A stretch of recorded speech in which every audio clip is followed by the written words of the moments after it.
ये इससे related question भी आपको करने हैं। पहला क्वेश्चन आता है, पश्चिम बंगाल की मुख्यमंत्री किस पार्टी की नेता है? तो पश्चिम बंगाल की जो मुख्यमंत्री है वो वर्तमान में टीएमसी तृणमूल जो कांग्रेस है उसकी नेता है, उसकी मुख्यमंत्री है। दूसरा क्वेश्चन है आपके पास, नालंदा विश्वविद्यालय बिहार को किसने नुकसान पहुंचाया? तो नालंदा विश्वविद्यालय को नुकसान पहुंचाने वाले जो शासक थे वो थे बख्तियार खिलजी। कौन थे? बख्तियार खिलजी। तीसरा क्वेश्चन से, सूचना का अधिकार कब लागू हुआ? तो सूचना का अधिकार आपके 2005 में लागू हुआ। कब लागू हुआ? 2005 में लागू हुआ। चौथा क्वेश्चन आते हैं, सुंदरबन टाइगर रिजर्व कहाँ है?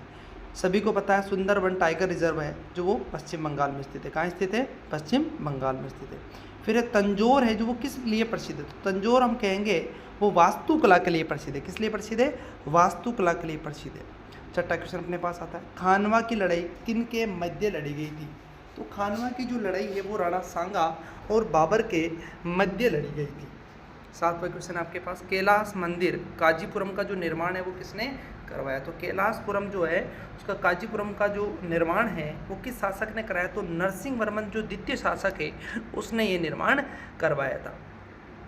फिर आता है आठवां क्वेश्चन, 2023 में 19वें एशियाई खेलों में महिला कबड्डी में भारत ने किसको हराकर स्वर्ण पदक जीता? तो भारत की जो महिलाएं थी महिला कबड्डी में ताइवान की टीम को हराकर स्वर्ण पदक जीता है। तो किसको हराया है? ताइवान को। कौन जीता है? भारत की महिला। कौन सा एशियाई था? 19वां एशियाई था। कब हुआ था? 2023 में। फिर देखो 9वां क्वेश्चन है, सेना दिवस कब मनाया जाता है? तो सेना दिवस सभी को पता है 15 जनवरी को मनाया जाता है। कब मनाया जाता है? 15 जनवरी को मनाया जाता है। तो आपको याद रखना है थल सेना दिवस, जल सेना दिवस और वायु सेना दिवस, तीनों याद कर लेना है। फिर आता है 10वां क्वेश्चन, चांद के जिस स्थान पर भारत का जो विक्रम लैंडर उतरा उस स्थान का भारत ने क्या नाम रखा? तो उस स्थान का नाम रखा है हमने शिव शक्ति। को क्या नाम रखा है? शिव शक्ति। याद रखना है आपको। फिर क्वेश्चन आता है कि इंग्लैंड के प्रधानमंत्री कौन है? 11वां क्वेश्चन है कि इंग्लैंड के प्रधानमंत्री कौन है? तो हाल ही में जो बने इंग्लैंड के प्रधानमंत्री वो ऋषि सुनक है। कौन है? ऋषि सुनक। फिर 12th जो क्वेश्चन है 12वां वो है जेब्रा लाइन। जो सड़क पर जेब्रा लाइन, 3 लाइन जो सफ़ेद लाइन बनी होती है वो किससे संबंधित है? तो हम कहेंगे रेलवे क्रॉसिंग से है, आगे घुमाव है, रास्ता बंद है या पैदल चलने वालों का? तो हमारा ऑप्शन डी सही है। पैदल चलने वालों की जो सड़क क्रॉस करने, सड़क पार करने के लिए जो लाइन बनाई जाती है वो जेब्रा लाइन होती है। फिर है सांची का स्तूप कहाँ है? तो सभी को पता है सांची का स्तूप कहाँ हो सकता है? मध्य प्रदेश में। कहाँ है? मध्य प्रदेश में। 14वां अपने पास क्वेश्चन है, एशियाई खेल 2023 में पुरुषों की टीम ने जापान को हराकर स्वर्ण पदक जीता। भारतीय टीम के कप्तान कौन थे? तो भारतीय टीम के कप्तान कौन है? हरमनप्रीत सिंह। कौन है? हरमनप्रीत सिंह। 15वां क्वेश्चन है, लोथल जो सभ्यता, हड़प्पा सभ्यता का जो प्राचीन शहर है लोथल, वो किस राज्य में स्थित है? तो लोथल कहाँ स्थित है? आप बताएंगे लोथल कहाँ स्थित है? तो सबको पता है सर कि लोथल गुजरात में है और ये एक बंदरगाह था यहाँ स्थित है। और स्थान भी पूछ सकते हैं कि कालीबंगा कहाँ है? तो राजस्थान में है। बनवाली कहाँ है? तो हरियाणा में है। तो इससे रिलेटेड और भी सभ्यता स्थल आप याद कर लेना। ये आपके सामान्य जीके के 15 क्वेश्चन हो गए। अब आप चलते सामान्य विज्ञान में। सजीव और निर्जीव के बीच जो निर्जीव बीज क्या कहलाती, जो इकाई होती है सजीव और निर्जीव के बीच की जो कड़ी है वो क्या कहलाती है? तो सजीव और निर्जीव के बीच की जो कड़ी है वो वायरस कहलाती है। क्या कहलाती है? वायरस कहलाती है। 17वें क्वेश्चन में हम आते हैं, चींटी जो होती है उसमें कौन सा अम्ल पाया जाता है? तो चिट्टी में फार्मिक अम्ल पाया जाता है। कौन सा अम्ल पाया जाता है? फार्मिक अम्ल पाया जाता है। 18वां क्वेश्चन देखो, मायोपिया में प्रयोग होता है। तो मायोपिया है जो उसमें मायोपिया रोग हो जाता है तो उसमें हम कौन सा लेंस प्रयोग करते हैं? तो याद रखना उसमें अवतल लेंस प्रयोग करते हैं। आप टिक भी लगाते लेना, चाहे लिख सकते हो, नोट कर सकते हो। अवतल लेंस, मायोपिया में कौन सा लेंस प्रयोग किया जाता है? अवतल लेंस प्रयोग किया जाता है। एक्सरसाइज या व्यायाम करते समय वक्त इंसानों में कौन सा एसिड जो इकट्ठा हो जाता है जब एक्सरसाइज करते हैं?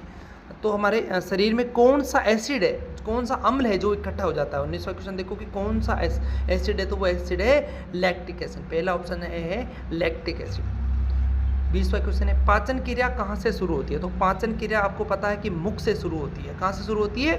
मुख से शुरू होती है। 21वां क्वेश्चन देखो, शीतल पेय में कौन सी गैस भरी होती है? तो शीतल पेय में अगर बात करें तो शीतल पेय में कौन सी गैस भरी होती है भाई बताएगा? 21वां क्वेश्चन, शीतल पेय का मतलब ठंडे पेय पदार्थ जो भी पीने के होते हैं, ठंडी चीज़ों में कौन सा गैस भरी होती है? तो कार्बन डाइऑक्साइड। कौन सी गैस भरी होती है? कार्बन डाइऑक्साइड गैस भरी होती है। फिर हम देखते हैं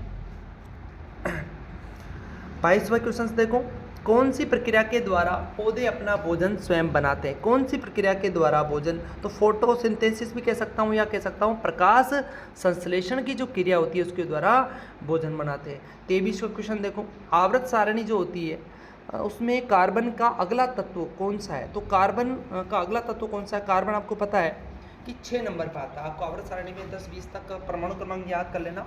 जैसे पहले में आता hydrogen, helium, lithium, beryllium, boron, ऐसे क्रमांक आते हैं ना अभिक्रिया की दृष्टि से। ऐसे ही आपको आवर्त सारणी में कार्बन के बाद आने वाला जो तत्व है वो है नाइट्रोजन। कौन सा है? नाइट्रोजन, क्योंकि कार्बन 6 नंबर पर है और नाइट्रोजन 7 नंबर पर है। 24वां क्वेश्चन देखो, तरल ठोस में बदलना क्या कहलाता है? तो जो तरल ठोस में बदलना क्या कहलाता है? हिमांक। क्या कहलाता है? हिमांक। बर्फ बन जाता है तो वो हिमांक हो जाता है। 25वां क्वेश्चन देखो, निम्न में से लंबाई की एसआई इकाई क्या है? तो लंबाई की अगर एसआई इकाई की बात करें तो वो मीटर में मापी जाती है। लंबाई किस में मापी जाती है? मीटर में मापी जाती है। 26वां क्वेश्चन देखो, हीलियम का संकेत क्या है? तो हीलियम का संकेत सभी को पता है, He। हीलियम है, H अगर आता है तो हाइड्रोजन H, हीलियम S2 हो तो जल का है, और HI है ना, HI तो यहाँ H हीलियम का ध्यान रखना, HE है, बस आपको हीलियम का संकेत याद रखना है, HE है। 27वें हम देखो, जल में किस धातु की क्रिया कराई जाए कि हाइड्रोजन गैस बना दें? तो जल में सोडियम की प्रक्रिया कराने पर हाइड्रोजन गैस का निर्माण होता है। 28वां क्वेश्चन देखो, दूध में जीवाणुओं की क्रिया क्या होती है? तो दूध में जीवाणु जो क्रिया करते हैं क्या करते हैं? दूध को अम्लीय बनाते हैं ताकि वो दही बन जाए। क्या बनाते हैं? अम्लीय क्रिया होती है। कौन सी होती है? अम्लीय। अगला क्वेश्चन मैंने बोल दिया पहले ही, ये देखो दूध की क्रिया क्या होती है? तो किसमें? अब देखो क्वेश्चन थोड़ा सा, दूध में जीवाणुओं की क्रिया थोड़ा सा लिखने में, दूध बैक्टीरिया की जो क्रिया है वो क्या होती है? दूध में बैक्टीरिया जीवाणु की क्रिया क्या होती है? तो वो अम्लीय होती है। फिर देखो 29वां क्वेश्चन, लेंस की पावर को किस में मापा जाता है? तो लेंस की शक्ति को सबको पता है कि डायोप्टर में मापा जाता है। किसमें मापा जाता है? डायोप्टर में मापा जाता है। 30वां क्वेश्चन देखो, सोलर कुकर में किस प्रकार के दर्पण का प्रयोग किया जाता है? तो सोलर कुकर में किस दर्पण का? अवतल दर्पण का प्रयोग किया जाता है। ये आपके जीके के और सामान्य विज्ञान के 30 क्वेश्चन कंप्लीट हो गए। चैनल को लाइक एंड सब्सक्राइब करें और शेयर करें।